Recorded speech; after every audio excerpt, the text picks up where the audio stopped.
Long ago, in a quiet village surrounded by red earth and tall palm trees, there lived a girl named Ireti. Her name meant hope, but she was the opposite of everything her name stood for. While other children helped their parents on the farm, Ireti refused to lift a finger. She would sit under the udala tree, throwing stones at the goats and shouting insults at anyone who passed.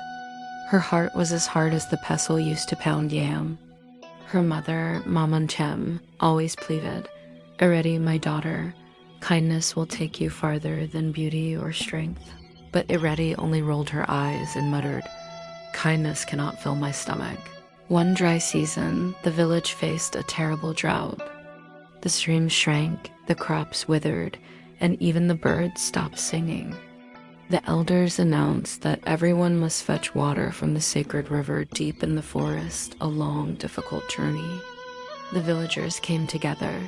Children carried gourds, women carried pots, and men carried drums for protection rituals. Everyone helped, except Ireti. She laughed at them. "So you want me to walk all that distance just for water? Never." But when the sun grew hotter and thirst gripped her throat, she secretly followed the villagers' path through the forest. Along the way, she heard a weak voice calling, "Help me, please." It was an old tortoise lying helplessly on its shell. Anyone else would have set it upright, but Ireti hissed, "Do I look like your servant?"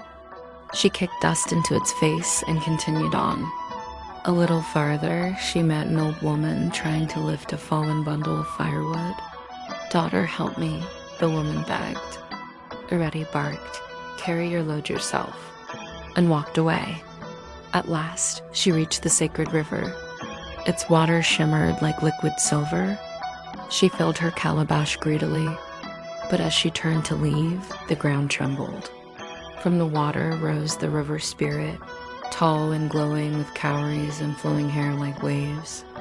"Ireti," the spirit thundered, "you ignored the cries of the helpless. In our world, wickedness never goes unpaid." Before she could run, the tortoise she had mocked and the old woman she refused appeared beside the spirit, no longer weak, but shining like spirits themselves. The river rippled and Ireti's calabash cracked open. Instead of water, smoke poured out, wrapping around her. When it cleared, she had been transformed into a small black bird with sharp, unpleasant cries. "From now on," the river spirit said, "you will wander the skies, shouting your complaints, never satisfied." And so, the villagers say, that is how the annoying night bird came to be, restless, bitter, and always crying in the darkness.